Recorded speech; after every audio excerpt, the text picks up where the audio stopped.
How to easily upload and share a video on Google Drive. So to start, we'll have to open our browser and then in here tap on this menu icon.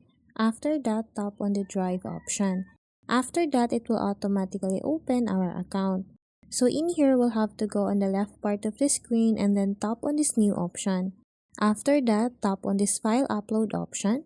And then after that, it will automatically open our desktop file manager.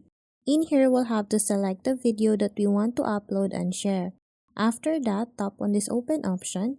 And then in here, as you can see, the video is now uploading. What we need to do is to wait for it to be uploaded. Once it's done, we'll have to go on the top of the screen and then tap on this refresh icon. And as you can see here, I now have the video uploaded here. So to share this video, all we need to do is to tap on these three dots. And then in here, tap on the share option. And then after that, we'll have to change the settings here.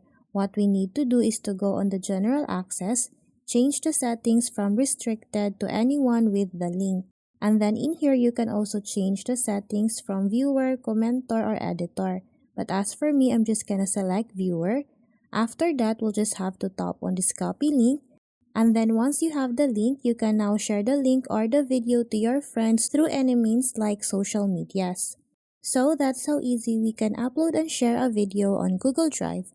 Thanks for watching, and if you find this video helpful, please don't forget to subscribe, hit the like button, and then the notification bell so you won't miss any of our future videos. See you on the next one!